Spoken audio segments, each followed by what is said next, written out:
Dreams are very important in Vodou. In fact, I would even say they're probably more important in Vodou than they are in the other traditions of the Afro-Atlantic. There are different kinds of dreams. Of course, there are the regular old nonsensical ones that just don't mean anything. You had bad pizza that night and, and so you have some crazy dream.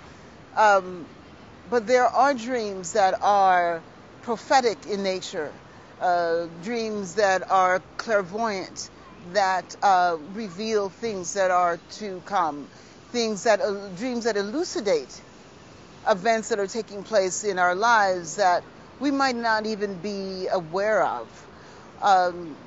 There are dreams that speak to the nature of our innermost fears, but they are a manifestation of a form of consciousness. I know that in Haiti, the nature of dreaming is so important that sometimes people will be tied up at night so that they're not able to toss and turn as one might normally in the course of sleep, just to encourage dreaming. And so we can say in some ways that dreaming is part of a vision quest, if you will. I know of so many people who have spirits communicating with them through dream, that the Loi come to them in a dream state and tell them what they want them to do, or tell them who they should be watching out for, or to warn them of something that's going to take place or is taking place in real time, but somehow we're not conscious, we're not aware of what it is. So it's very, very important. It's not everyone who knows how to interpret dreams, if you will. And not even every priest knows how to interpret dreams. I am someone, for example, who many people share their dreams with, and I translate or interpret their dreams. But I can't say that I had any formal training, that the mother and father, or the spiritual mother and father who initiated me, told me how to interpret dreams. And perhaps I didn't need to, because the way I became a priest, ultimately, I spoke about this business of remembering things, was because of a wide variety of dreams, intense dreams, dreams in even languages I know I don't speak in this world, dreams that, in languages that exist. But I'm not a Fon speaker. I don't speak any Bambara languages. I know a little bit of Yoruba, but I don't know enough Yoruba to have a conversation. To make sense of these dreams, I had to learn to decipher them. And I have volumes, literally, of journals of dreams that I have had because they're so prolific. And I use them to try to understand, okay, what is being communicated to me? What is Spirit trying to tell me?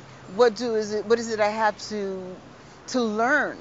Because some of these dreams were not only advising me and informing me of what spirits were in my presence, those who were working with me and through me, and those that I have to similarly engage. There are lessons that I had to learn. One dream told me I had to learn to speak from the heart more often, that I had to learn to memorize things better. Another would be something as crazy as we're sitting in a park, and I'm in the park in my dream, and yet a huge mask would appear.